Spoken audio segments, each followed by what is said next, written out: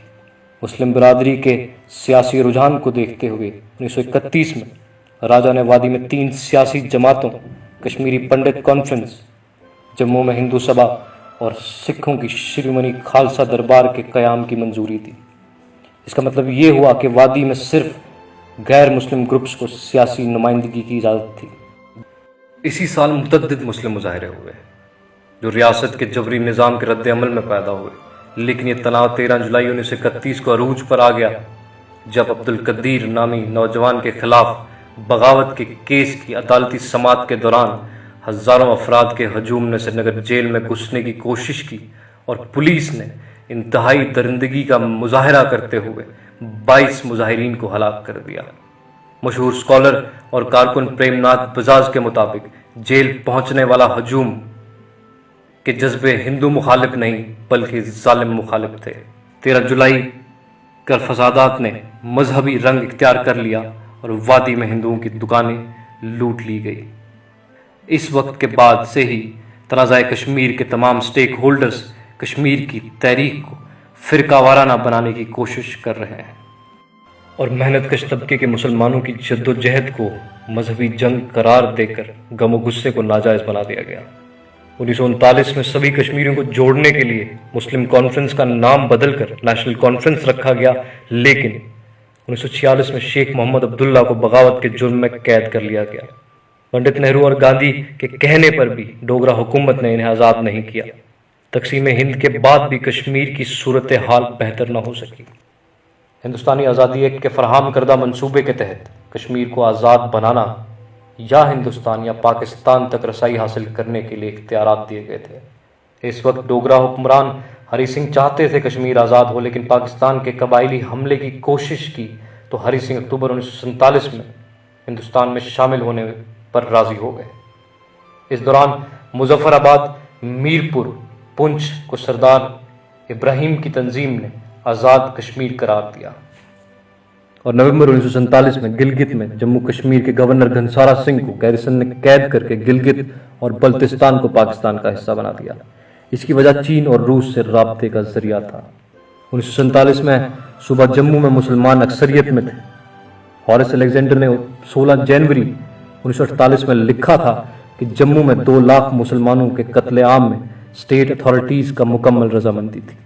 10 اگست 1948 کو London Times نے لکھا 2,37,000 مسلمانوں کو ڈوگرا ریاست کے تمام افواج کے ذریعے مہاراجہ کی سربراہی میں اکتوبر 1947 میں ہندوؤں اور سکھوں کی مدد سے باقاعدہ طور پر ختم کیا گیا۔ مسلمانوں کے پہلے حملے سے 5 دن پہلے اور مہاراجہ کے ہندوستان سے اخلاق سے 9 دن پہلے تھا۔ یوں جموں کی مسلم آبادی 61% سے گھٹ کر 38% رہ گئی۔ گاندھی جی نے 25 دسمبر 1947 کو کہا کہ جموں کشمیر کے ہندو اور سکھوں کو جو باہر سے وہاں گئے ہیں انہوں نے وہاں کے مسلمانوں کو مار ڈالا۔ وہاں جو کچھ ہو رہا ہے اس کا ذمہ دار مہاراجہ ہے۔ ہندوستان کے پہلے وزیر اعظم جواہر لال نہرو نے ممکنہ پاکستانی حملے سے کشمیر کی حفاظت کے لیے فوج بھیج دی۔ اس کے نتائج میں ہری سنگھ نے نئی ریاستی تسلط کے لیے آرٹیکل 370 پر دستخط کیے، جس نے ہندوستانی یونین میں کشمیر کی خود مختاری کی ضمانت دی اور جسے ہندوستانی آئین میں بھی شامل کیا گیا۔ اپریل 1948 میں یو این نے رائے شماری کے فیصلے کے ساتھ ہندوستان اور پاکستان کشمیر سے اپنی فوجیں اور حکومتی کارندے ہٹانے اور رائے شماری تک عبوری حکومت یعنی انٹرم گورنمنٹ کو نافذ کرنے کی صلاح دی۔ کشمیر میں شیخ محمد عبداللہ کو ریاست کا وزیر اعظم بنا دیا گیا اور مہاراجہ کو سربراہ، لیکن رائے شماری نہ ہونی تھی اور نہ ہوئی۔ اس کے چلتے شیخ محمد عبداللہ نے 17 اکتوبر 1950 کو اسٹیٹ لینڈ ایبولیوشن ایکٹ لے آئے، جس کے تحت زمین کاشتکار کی ہوگی نہ کہ مالک کی۔ پھر چاہے نومبر 1951 کے الیکشن ہو یا 1952 کا دہلی ایگریمنٹ، 1953 میں شیخ محمد عبداللہ کی گرفتاری ہو یا 1954 میں بخشی غلام محمد کی حکومت اور صدارتی راج ہو، 1960 کی انڈس واٹر ٹریٹی ہو یا 1962 میں چین کا لداخ کے حصے پر قبضہ کرنا ہو، 1965 کا آپریشن جبرالٹر ہو یا پھر 1967 کا تاشقند میں امن معاہدہ ہو، کشمیر امن کا گہوارہ نہ بن سکا۔ 1971 کی پاکستان سے جنگ کے بعد 1972 میں شملہ معاہدہ، جو کشمیر کی بات تو نہیں کرتا مگر 1975 کے اندرا شیخ ایکارڈ کے لیے زمین ضرور ہموار کرتا ہے۔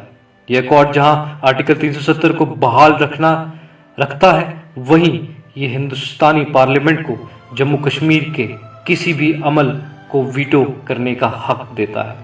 اور پھر کشمیریت پر زیادتی کے احساس کے ساتھ شیخ صاحب کی وفات ایک نئے بحران کی شروعات کا دور بن جاتا ہے۔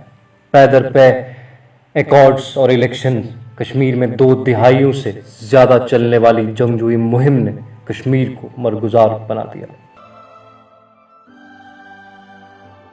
لیکن 21ویں صدی جہاں سیاسی اتھل پتھل اور مختلف ترقیاتی نظریات کے ساتھ کشمیر کے مستقبل کی نئی اور سنہری زلف سنور رہی تھی، وہیں مرکز میں حکومت کے اہم بدلاؤ نے ملک بھر میں مذہبی رواداری کو بالائے طاق رکھا، اور ساتھ ہی ساتھ 5 اگست 2019 کے حکم نامے کے بعد یعنی 370 کی منسوخی اور جموں کشمیر کے یونین ٹیریٹری بننے، لداخ کو الگ کرنے کے بعد سے جموں کشمیر کا نہ ختم ہونے والا لاک ڈاؤن، تمام کمیونیکیشن لنک کو منقطع کرنا، نقل و حرکت کو محدود کرنا اور ممتاز کشمیری سیاسی، سماجی اور مذہبی لیڈروں کو نظر بند کرنا، کشمیر کی شاہی جبریت کی طویل تاریخ کا ایک اور باب ہے۔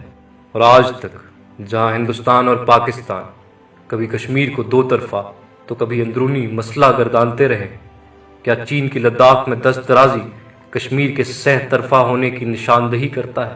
کیا پاک چین اقتصادی کوریڈور اور نیپال میں مینڈرین کا پڑھایا جانا کشمیر میں ایک نئی سیاسی نظام کی شروعات کر سکتا ہے؟